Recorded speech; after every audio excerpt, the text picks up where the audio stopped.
Bismillahirrahmanirrahim. Elhamdülillahi Rabbil alemin. Vessalatu vesselamu ala Muhammedin ve ala alihi ve sahbihi ve sellem ve ba'd. An Ebi Hureyre radıyallahu anhu kâle Resulullah sallallahu aleyhi ve sellem İnnallâhe tayyibun la yakbalu illa tayyibe. Ve innallâhe emerel mu'minin bima emara bihil murselin. Fekâle teâlâ ya eyyuhel rusulü kulû minet tayyibâti ve amelû sâliha.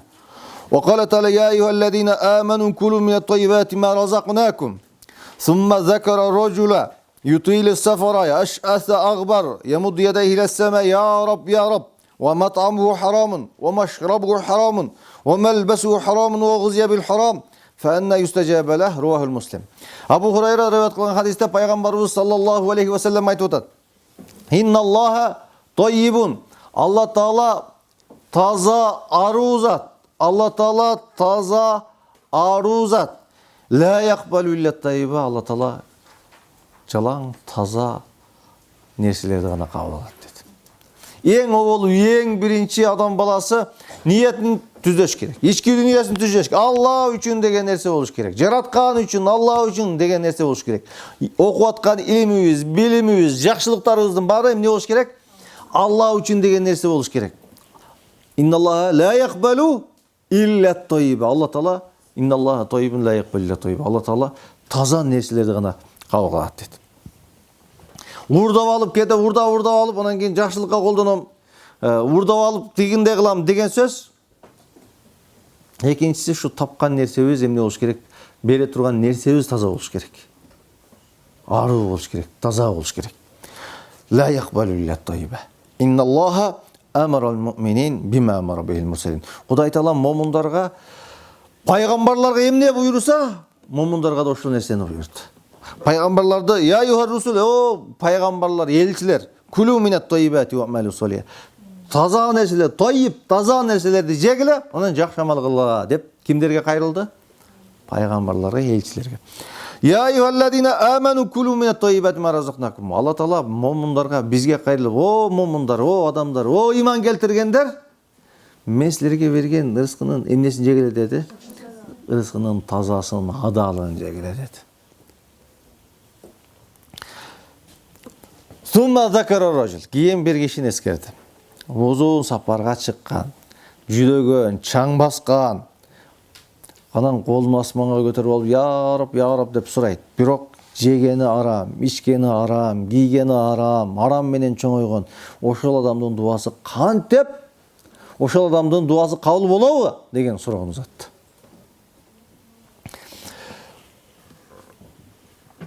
Duanın kabul boluşunun sebeplerinin biri adam saparda жүргөнү, musafir болгону duanın kabul boluşunun bir sebeplerinin biri.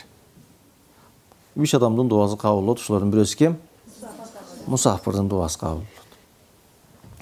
Şunun için aytıp saparda жүрөт. Duanın kabul bolо турган bir şartların atkardı da saparda жүрөt. Adam saparda жүргөндө çarçap, жүдөп, çaң басып, терс асып, чачын, кийимин çaң басып, ушул зүл болуп турган учурда, ya Rab деп накта жүрөктөн Кудайга жалбырат да. Себептердин бири. Мусулман жөнөкөй болгон сайын Кудай Тааланын дуасын кабыл болот. Жөнөкөй болгон сайын, өзүн пас алган сайын, тадарру ya Rab da özün pası sezген сайын. Şunun için jamgыр tilep çıkkanda Peygamber sallallahu aleyhi ve sellem emne kede giyimini teskeri giyçi bayağı adam kalıbını özgörtüp tadarruda Kudayın aslında kul ekendigini, pas ekendigini, tömön ekendigini, sağana muhtaç ekendigini bildirip için emne kılat. Giyimini jönөкөйлөп uzatты. Adam şu çaң basıp, kıynalıp turgan uçuru, duasının kabul bolup turgan uçuru. Anan duanın dağı kabul bolup turgan bir uçuru şu koldu götörüp dua kılуу. Peygamber sallallahu aleyhi ve sellem aytат, eger pende meki kolun götörüp dua kılsa, emne kılam dedi? Men 0-0 kaytarıştan uyalam dedi. İnnallaha Allah Teala uyalat dedi. Alakan pendenin eki alakanın götörse alakandı 0-0 kılıp kaytarıştan uyalat деп aytkan. Götörsen nakta tadarru Kuday Teala'ga жалбарууну. Duanın kabul boluşunun emnesi bir sebeplerinin biri. Kede dua kılat, kebirler dua kılat, дуа кол көтөрүш шарт эмес негизи. Бирок дуа кол көтөрүү ушу дуанын кабыл болушунун негизги себептеринен бири. Өзүн адамды пас сезип, Кудай Таала астында өзүнү кул сезген. Анан матаму харамын, жегени карам болсо, дуаны тыя турган нерселердин бири жеген тамагың, ичкен сууң, кийген кийимиң каралат да.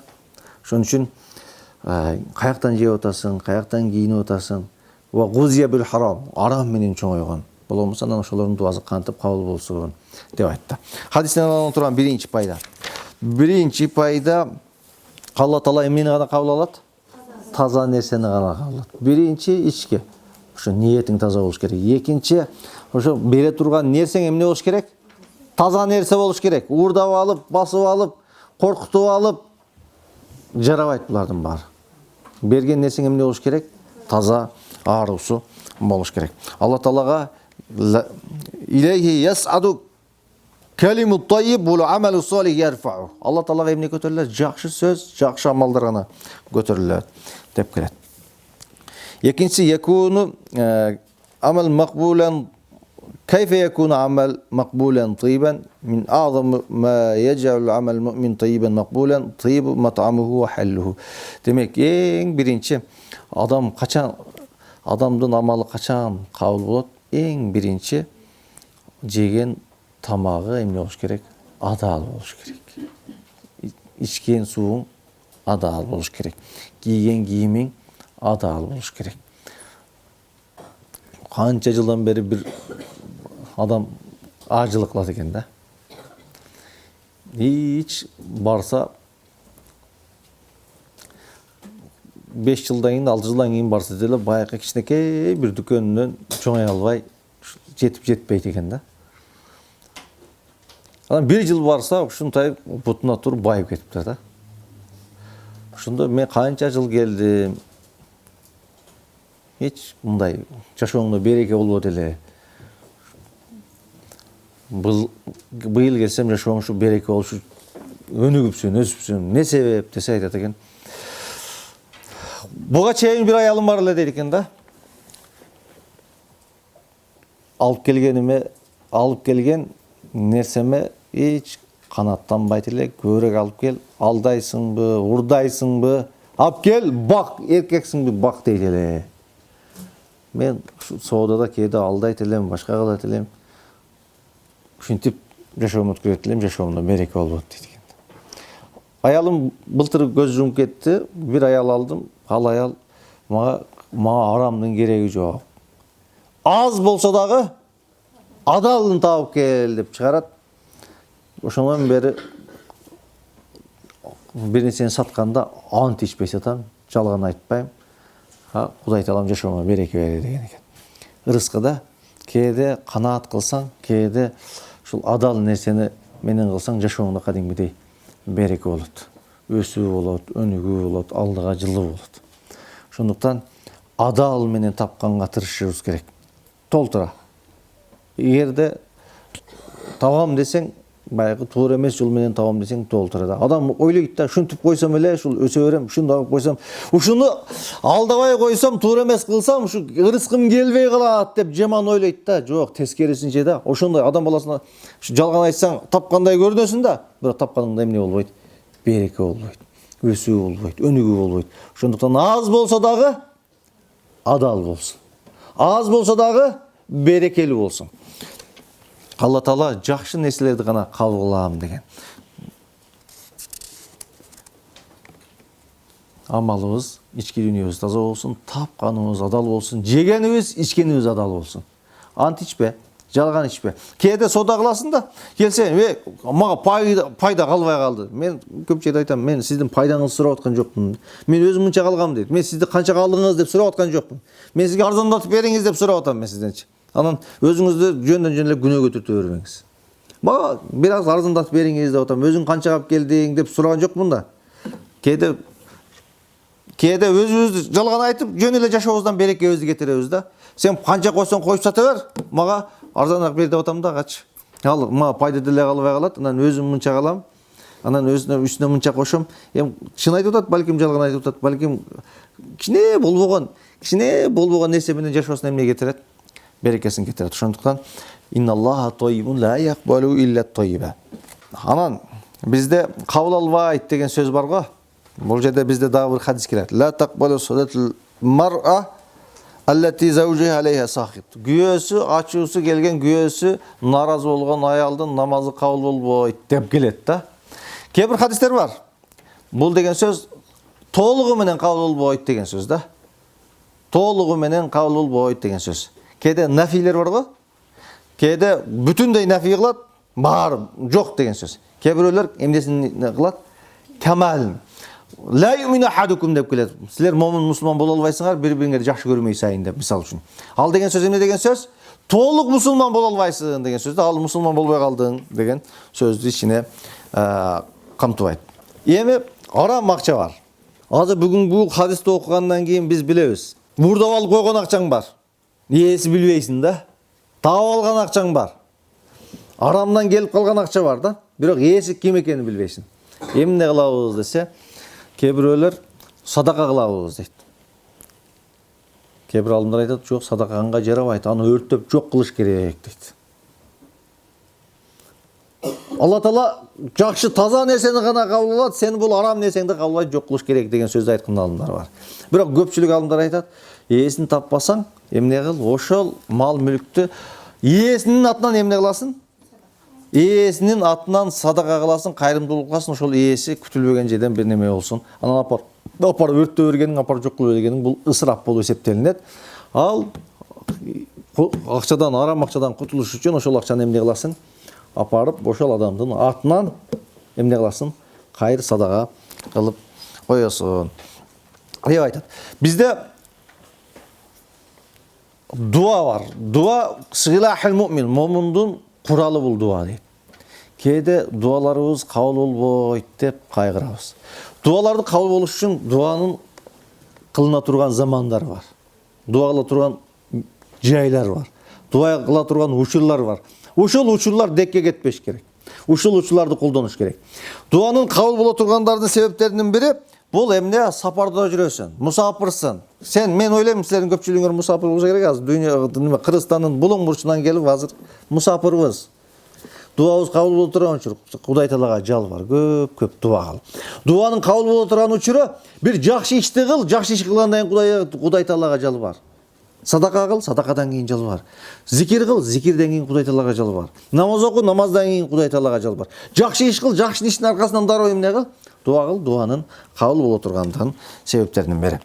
Пайгамбарыбыз саллаллаху алейхи ва саллям айтат, кээ бир адамдар болот, кийими ушунчалык жөнөкөй, адам ушунчалык жөнөкөй адам, эгерде лау аксама алаллахи ла абарра, эгерде Алла Таалага ант итсе, Алла Таала ошонун антын эмне кылбайт дейт? Жокко чыгарбайт дейт. Кээ бир адамдар бар. Бул деген эмне деген сөз? Валлахи эртеге жамгыр жаайт деп коюшу мүмкүн да кээ бир адамдар. Кудай Таала ошол адамдын касамы аткарылбай күнөөкөр болуп калбаш үчүн эмне кылдырат дейт? Ошол касамы бузулуп калбаш үчүн жамгыр жатырып коет. Ушундай таква, ушундай Кудайдарга жалбырган, ушундай дуасы тез кабыл болгон адамдар бар.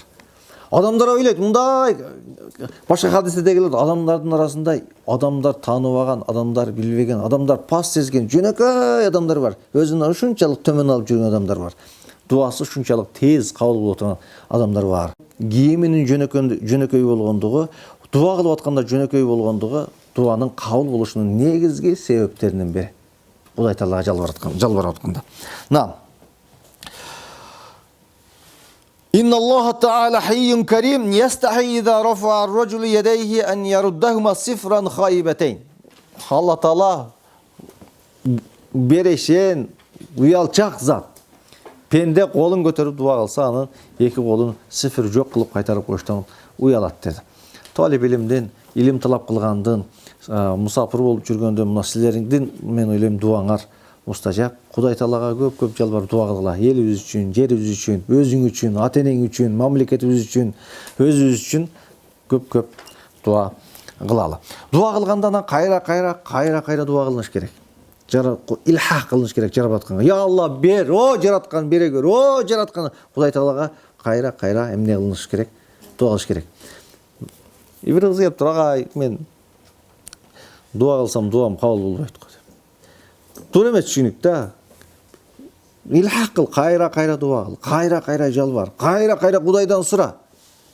Кээде пенде ушундайбыз го, пенде бир жолу сураса бербейсиң, Кайра келсе эмне кыласың? Эки жолу, үч жолу кулагыңга келип шыбыш дегенден анан кийин кой дейсиң. Илхах керек. Кудай Тааладан сураганда Кудайга жалбар, кайра. Андан кийин дуа, биздин дуаларыбыз кабыл болот деген 100% ишенич болуш керек. Кабыл болбой калат го деген түшүнүк болуш керек. Бизде эмне болуш керек? Дуаларыбыз кабыл болду деген түшүнүк болуш керек. Кабыл болот деген түшүнүк болуш керек. Дуанын кабыл болушунун 3 түрү бар. Биринчиси, дуаң дароо кабыл болот. Сураган нерсеңди Кудай берет. Бул бир. Экинчиси, Кудай Таалам сага кечиктирип берет. Дуаң кабыл болду, бирок азыр эмес. Сага пайдалуу, жакшылык келген учурда эмне кылат? Сага берет. Дуанын дагы бир пайдасы, балким дуаң кабыл болду, сенин ошо дуа кылган, Кудай Таалага жалбарганың үчүн сага берген жок да. Бирок ошол дуа себептүү сенден кырсык, бале, жаман нерселердин баарын эмне кылды? Кудай Таалам сенин балким сактады. Бул бир. Андан кийин дуанын эң жакшысы ол дүйнөдө берилгени эң жакшы. Бул дүйнөдө сурасак берилбей баары сакталып, Кудайдын Тааланын астына барганда берилген жакшылык эң жоң жакшылык. Тияка барганда кичинекей бир жакшылык азарылуу деген адамчы. Кичинекей бир зикир. Субханалла деп көбүрөөк айтып коюп коптурмун деп аттен кылат экен. Бейишке кирсе дагы аттен кылат экен. Көбүрөөк алхамдулилля деп айтып коюп коптурмун. Кичинекей бир соопко муктаж болот экенбиз. Ошондуктан дуанын эң жакшысы качанкы? Ахиретке калганы. Ошондуктан биз дуа кылалык, жалбыралык, бизде 100% ишенич болуш керек. Ана инда зонни абди, мен пендемдин оюндагыдаймын деген. Дуам кабыл болду деген түшүнүк болуш керек. Берет, же менен жаман нерсени көтөрөт, же кыяматта берет деген адам баласында 100% ишенич болуш керек. А дуа хуал ибада. Дуа бул ибадаттын туу чокусу. Бул эмне? Дуа. Дуа менен көп маселе чечилет. Дуа менен элге көрөт деп кыргыз бекерин айткан эмес да.